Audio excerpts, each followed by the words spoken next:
بسم اللہ الرحمن الرحیم۔ السلام علیکم ناظرین، آج ہم آئی ایس آئی کے متعلق بات کرنے جا رہے ہیں۔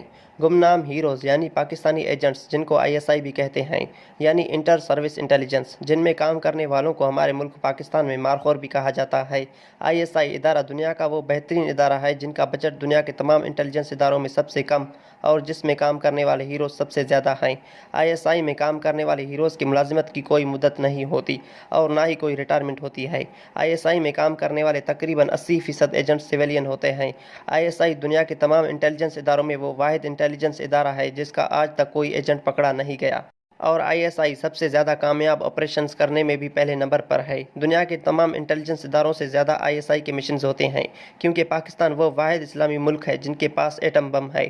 اہل کفار سے جب بھی کوئی اسلامی ملک کے خلاف کوئی بڑی سازش یا ایٹمی حملے کے متعلق سوچتا ہے تو اسے پاکستان میں رکھے بابر اور شاہین یاد آتے ہیں، اور اکثر حریف ایجنٹس کا سب سے بڑا مشن یہ رہا ہے کہ وہ پاکستان کے ایٹم بم اڈوں کی سوراخ لگائیں۔ مگر الحمدللہ اللہ کے حکم سے ہمارے ہیروز کی انتھک محنت اور وطن سے عشق کی بدولت آج تک اہل کفار پاکستان کے ایٹمی اڈے ڈھونڈنے میں ناکام رہا ہے، اور آئی ایس آئی نے ایٹمی اڈوں کے ہمیشہ سے اس طرح حفاظت کی ہے جیسے پاکستان کے ایٹم بم زمین کے بجائے کسی اور سیارے پر چھپائے گئے ہیں۔